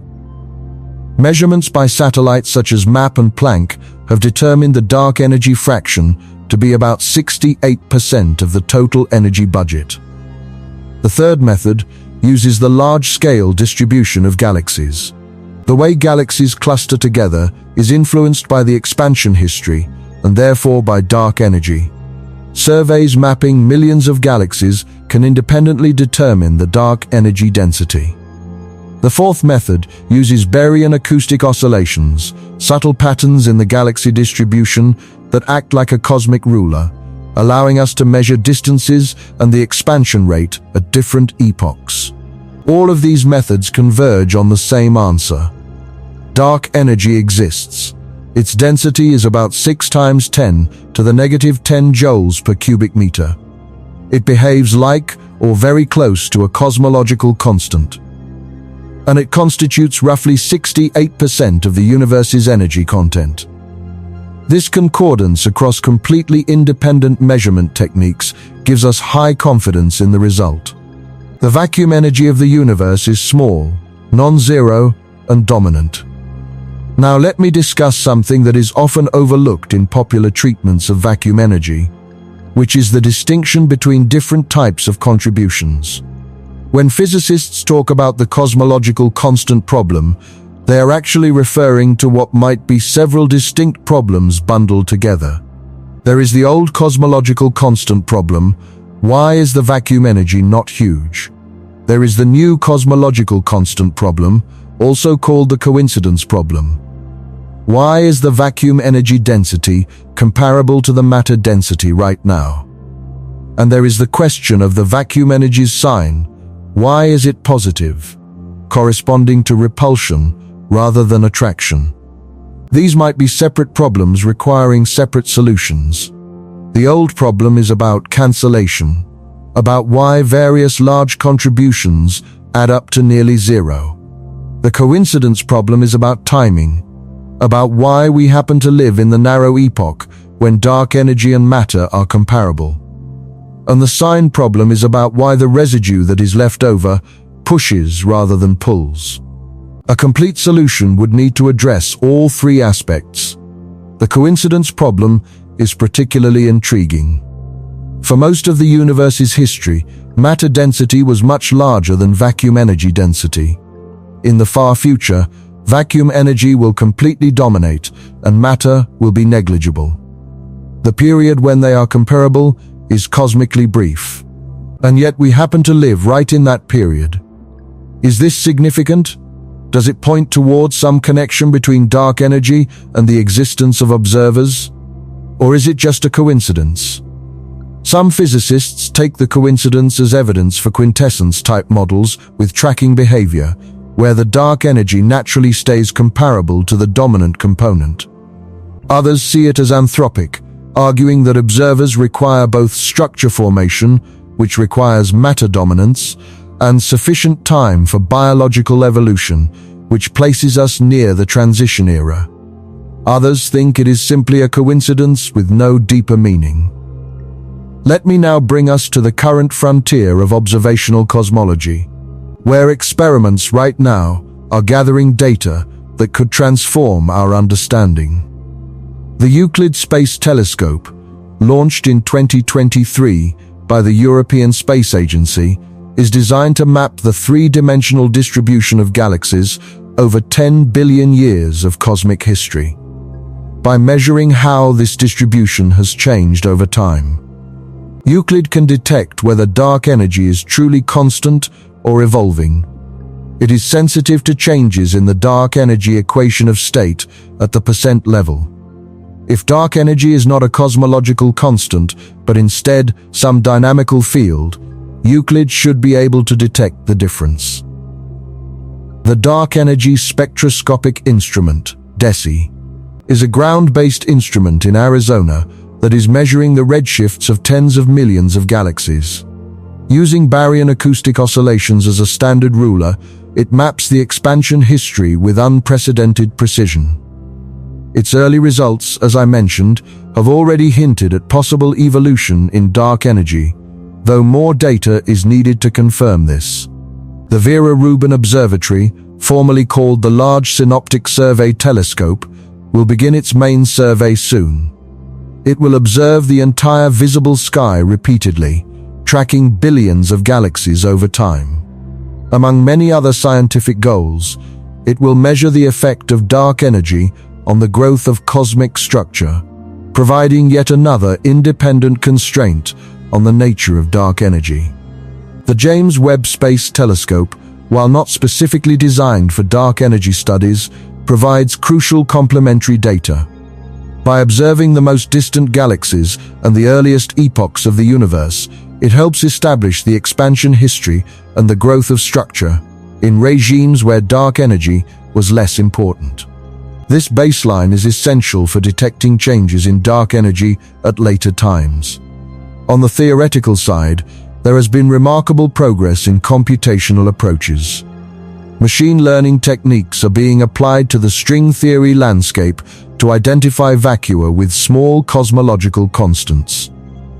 The sheer number of possibilities, 10 to the 500th, is beyond human ability to explore systematically, but machine learning can identify patterns and correlations that might point toward mechanisms for small vacuum energy. This is a very new approach, and its fruits are yet to be seen, but it represents a creative application of modern computational tools to one of the oldest problems in physics. There is also exciting work on the connection between quantum error correction and the cosmological constant. In the past few years, researchers have discovered that the holographic correspondence between gravity and quantum systems can be understood through the lens of quantum error correction, the same theory used to build quantum computers.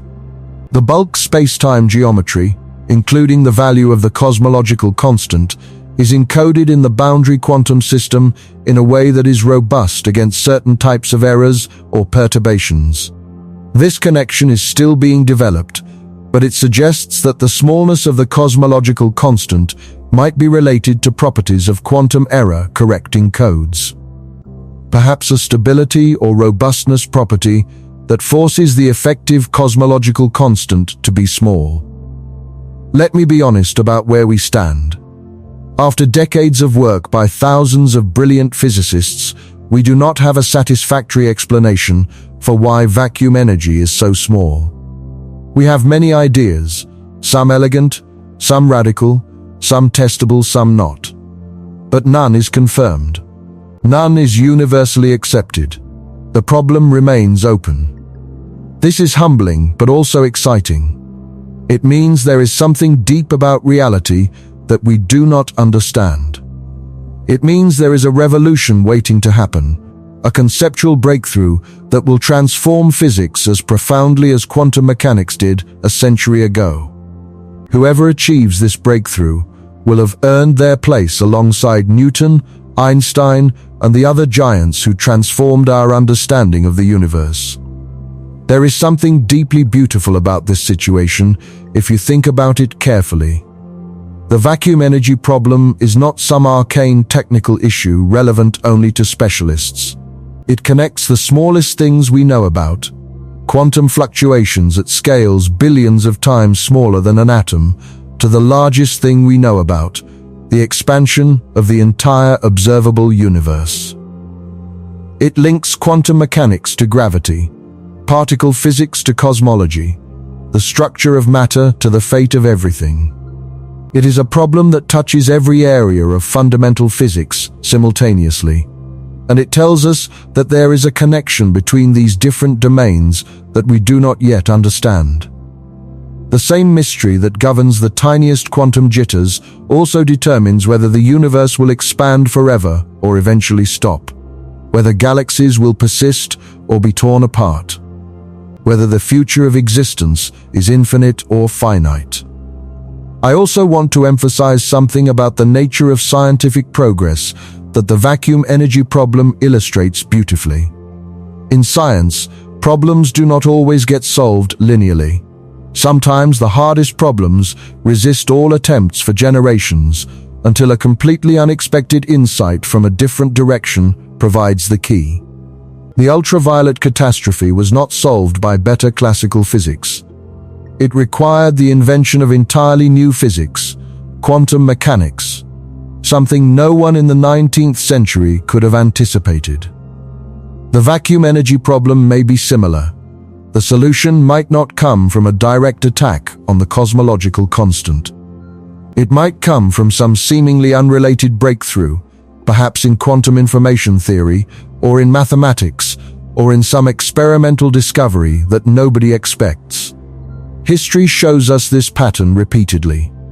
Einstein did not solve the problem of Mercury's orbital anomaly by modifying Newton's gravity in some ad hoc way. He invented a completely new theory of space-time from deep principles of symmetry and equivalence, and the Mercury problem was resolved as a byproduct. Similarly, the vacuum energy problem might be resolved as a byproduct of some deeper insight that we are not even looking for yet. There is one more topic I want to address before we conclude, and that is the relationship between vacuum energy and the creation of the universe itself. If the vacuum is not truly nothing, if it seethes with energy and possibility, then perhaps the universe itself arose from a vacuum fluctuation. This is the famous idea proposed by Edward Tryon in 1973 and developed further by Alexander Vilenkin and others. The idea is startling in its simplicity. If you add up all the energy in the universe, the positive kinetic energy and mass energy of all the matter, and the negative gravitational potential energy, the total might be exactly zero. If the total energy is zero, then the universe does not violate energy conservation by existing. It could have arisen from nothing, a quantum fluctuation of the vacuum that happened to grow into an expanding universe rather than collapsing back. Vilenkin formalized this into a quantum cosmology framework, showing that there is a non-zero probability for a universe to tunnel into existence from nothing, where nothing means the quantum vacuum state of some pre-universal or meta-universal system. This is speculative, operating at the boundary of physics and philosophy. But it illustrates how central vacuum energy is to the deepest questions about existence. If the universe came from a vacuum fluctuation, then vacuum energy is not just relevant to the fate of the universe, it is relevant to its origin. The vacuum gave birth to everything, and vacuum energy is now slowly driving everything toward its end. I find there is a kind of poetic completeness to this. The vacuum, which appears to be nothing but is actually something, creates a universe, fills it with matter and energy, and then, through the tiny residue of vacuum energy left over after mysterious cancellations, slowly accelerates that universe toward a cold, dark future. The beginning, the middle, and the end of the cosmic story are all connected to the energy of emptiness. Nothing creates everything, and then nothing, in the form of dark energy, slowly reclaims it. Let me give you one final mind-expanding thought before we wrap up. Throughout this video, I have been talking about the vacuum, as if there is only one. But there might not be. In quantum field theory, there can be multiple vacuum states, different configurations that are all locally stable but have different energies. Our universe might be in one particular vacuum state out of many possibilities. The properties of particles, the strengths of forces, the vacuum energy, all depend on which vacuum we are in. If this picture is correct, then the question why does the vacuum energy have its observed value becomes similar to the question why do the fundamental constants have their observed values. It is a question about which vacuum we inhabit, not a question about a unique theoretical prediction. The vacuum we live in, with its specific particles, forces, and tiny cosmological constant, might be one possibility among an enormous number. Understanding why we are in this particular vacuum, whether through anthropic selection, some dynamical mechanism, or some deeper principle we have not discovered, would amount to understanding why the universe has the specific character it does. This brings us full circle to the deepest question of all. Why is there something rather than nothing? Physics has partially answered this by showing that nothing is unstable, that the vacuum fluctuates, that particles emerge spontaneously from emptiness. But it has replaced the old mystery with a new one. Why does nothing have the specific properties it does? Why does the vacuum fluctuate in this particular way? Why is the vacuum energy almost, but not exactly zero? These questions remain open, beckoning us forward, inviting the next generation of physicists to take up the challenge. So let us now bring everything together. We started with the simple question, what is vacuum energy? And we have discovered that it is one of the deepest mysteries in all of science. Vacuum energy is the energy of empty space, the energy of quantum fields in their lowest possible state. It exists because the Heisenberg uncertainty principle forbids true emptiness. It is not speculative, it is confirmed by experiments. The Casimir effect shows that vacuum fluctuations exert real physical forces on metal plates in a vacuum. The Lamb shift shows that vacuum fluctuations alter the energy levels of atoms. Spontaneous emission of light is triggered by vacuum fluctuations. These are observed facts, measured with extraordinary precision. When we calculate how much vacuum energy should exist, based on our incredibly well-tested quantum field theory, we get a number that is absurdly, catastrophically larger than what we observe. The discrepancy is 120 orders of magnitude, the worst prediction in the history of science. The observed vacuum energy is tiny, just barely non-zero, but it dominates the universe's energy budget today and is accelerating the expansion of space. This acceleration was discovered in 1998 through observations of distant supernovae and has been confirmed by multiple independent methods since then. Why the vacuum energy is so small is the cosmological constant problem, arguably the most important unsolved problem in fundamental physics. Proposed solutions include supersymmetry, which provides a mechanism for cancellation between bosonic and fermionic contributions, but does not work perfectly when the symmetry is broken as it must be. The anthropic principle combined with the multiverse offers a framework of selection, but sacrifices predictive power and testability. Quantum gravity approaches, including string theory and loop quantum gravity, might change the calculation fundamentally, but have not yet provided a definitive answer. Modified gravity theories can decouple vacuum energy from space-time curvature, but do not explain why the residual cosmological constant is small. Dynamical dark energy models replace the cosmological constant with a slowly evolving field, but do not address the underlying vacuum energy contributions. The fate of the universe hinges on the properties of vacuum energy. If dark energy is truly constant, we face the big freeze, an eternal expansion toward cold emptiness. If it increases, we face the big rip, the destruction of all structure. If our vacuum is metastable, we face the possibility of vacuum decay, a catastrophic transition to a completely different state of physics. Current observations favor a constant dark energy, pointing toward the big freeze. But the question is not settled. We live at an extraordinary moment in the history of this problem. New experiments, Euclid, DESI, the Vera Rubin Observatory, and others, are gathering data right now that could reveal whether dark energy is truly constant or evolving. Theoretical developments in quantum gravity, holography, quantum information, and the Swampland program are providing new frameworks and constraints. The next decade could bring dramatic progress. The vacuum energy problem tells us something profound about our current understanding of the universe. We have two incredibly successful theories, quantum field theory and general relativity, that each work spectacularly well in their own domain. But when we try to combine their predictions about the vacuum, we get nonsense. This is not a minor technical issue, it is a fundamental conceptual crisis. It tells us that our understanding of the universe, despite its spectacular successes, is missing something essential. There is a deep principle, a fundamental insight, that connects the quantum world to gravity in a way we do not yet grasp.